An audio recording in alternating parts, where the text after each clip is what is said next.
I took my family to Baltimore for the day to visit the Maryland Science Center and the National Aquarium. If you're ever in Baltimore, these are must visits, especially if you have children. Come with me and see what both places have to offer. Let's go.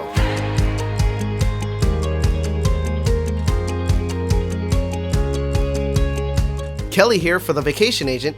My wife and I decided to take the kids to Baltimore for the day. We live just outside of Philadelphia, Pennsylvania, and Baltimore is about an hour-and-a-half drive from where we live. I went online and made ticket reservations at the Maryland Science Center. Their tickets don't require a timed entry, so I figured we'd go there first, and if the kids were still full of energy, we could get tickets for the National Aquarium while we're down there, and had an idea of what time we could enter. It was a cold and gloomy January day, but my kids loved the winter weather, so they weren't bothered at all. Lucky them. Actually, their enthusiasm helped brighten up the day. We arrived in Baltimore around 11 a.m., and for a Saturday, it was pretty empty. We parked the car near the National Aquarium, and folks, if you ever decide to come here, make sure to be patient, drive slow, and be patient when looking for parking. Did I mention having patience? Yeah, like most cities, it's a pain in the you-know-what when looking for decent parking. Both the National Aquarium and Maryland Science Center are located around Baltimore's Inner Harbor, and of course, they're on opposite ends of the harbor. So we had to endure a little bit of cold and wind, but the walk around the harbor is always a nice one. We passed the Coast Guard cutter Taney as we cut through Pier 4 going west and Pier 3 passing the USS Torsk.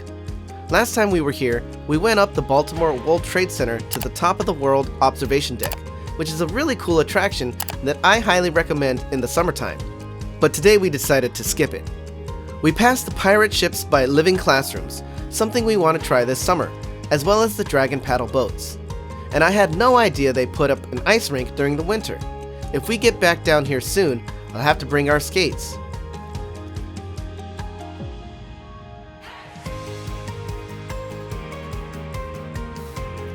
Inside the Maryland Science Center, you walk into a large foyer where you can see 4 levels of fun and learning waiting for you. Over to the right is the Dinosaur Mysteries section, my son's favorite. They have a decent collection of skeletons and an area where you can excavate fossils with chip brushes, as well as video displays and computer games where you can color dinosaurs and learn more about these famous, or shall I say, infamous giants. Then we headed up to Newton's Alley, an exhibit showcasing physical science where kids interact with science project-like toys and installations. Make a whirlpool. Observe kinetic energy in motion. Light up light bulbs using pedal motion, and other cool experiments in the science world. Next, we decided to go to the top floor and work our way down.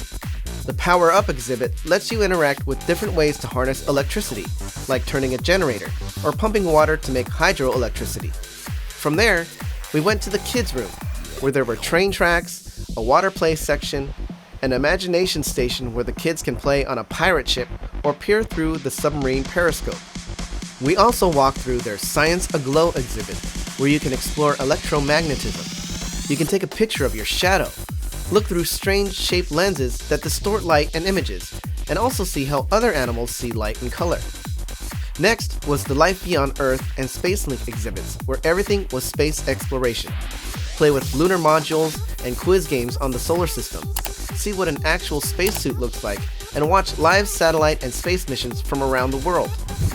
We then went across the hall to the Science and Main exhibit, where you can build with foam blocks and fold your own paper airplane and launch it from a mechanical launcher.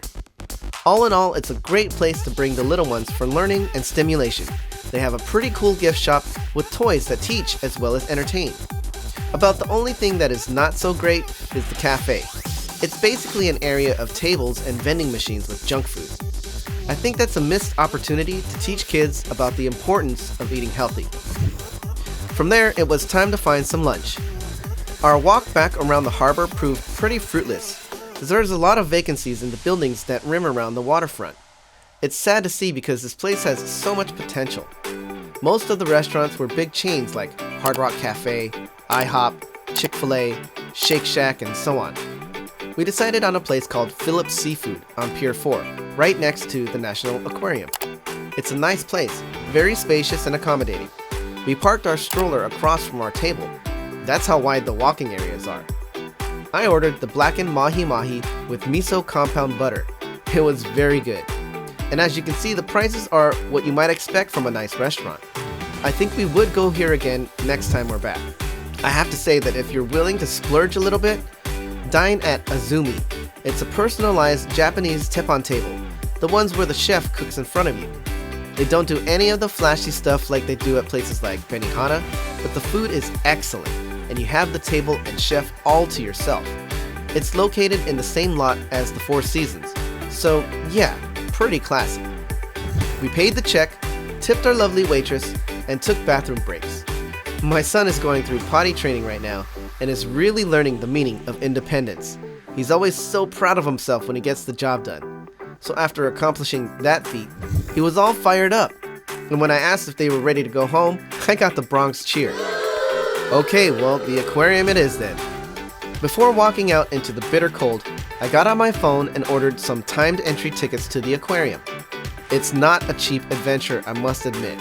So I was hoping the kiddos had enough energy in them to stay there for at least a couple of hours to make it worth it. We walked over and noticed right away that Baltimore is a late rising town, because what once was an empty harbor all to ourselves was now pretty bustling, and the aquarium was where everyone seemed to be conglomerating. So we braved the crowds and went in, where you're met with a huge waterfall and a tank with either salmon or trout swimming around in it. Then we had to check our stroller.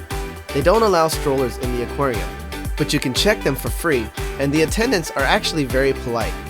After that, it was up the escalator, which led to a picturesque and utterly humongous shark jaw. I mean, this thing must have been 8 or 9 feet tall. We headed towards the Marine Mammal Pavilion, where you cross over the harbor from Pier 3 east to Pier 4 in a walkway that has a bunch of facts on jellyfish and dolphins. Inside the pavilion, there's a huge tank with about 3 to 4 dolphins just hanging around playing with balls. We weren't sure if there was a show or not, so instead of sticking around with some restless kids, we decided to go back and check out some other areas. We walked past the famous jellyfish display, which is hanging in the aquarium cafe. This cafe actually has a restaurant, as well as vending machines. We ate at the cafe last time we visited, and it was okay. Not great, but not horrible. From there, we entered the jellyfish exhibit, one of my favorites because they're so graceful and playful for having no brains. Very ASMR-like. I love that you can just shut off your brain and watch these translucent beings float around aimlessly. It's so calming and stress-relieving. After that, we stumbled upon the main attraction, the huge black-tipped reef exhibit with over 270,000 gallons of water. From hundreds of tropical fish to coral reefs, rays, and sharks, this tank was huge and beautiful, and pretty crowded. Hanging above the ceiling, they have a skeleton of a finback whale named Omega. And the deeper we went into the exhibits and displays, the more crowded it got. There's an area where you can pet horseshoe crabs and jellyfish, also very crowded. There's a puffin display, and I couldn't help but think of Sunny from the best ever food review show, eating puffin on the Faroe Islands. I love his channel. The rainforest exhibit was probably the most crowded area in the place, but I think it's because the actual walkway areas are so compact. We got to see, or rather hear, some really loud birds.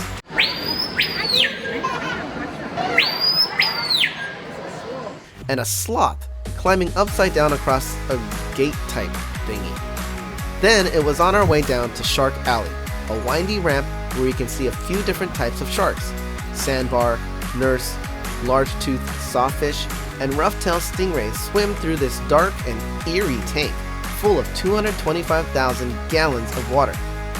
This was about the time where my son, just 3 years old, started to turn towards the dark side.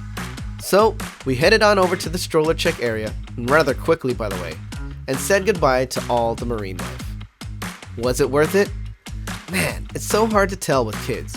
Mine being almost 6 and 3, they probably won't remember much at all, but I feel like these types of things get them ready for the real world, socializing and interaction with other people, with different environments and settings, being able to adapt to spending time not at home where everything is comfortable and convenient, but also having a blast playing, exploring, and learning about the world we live in.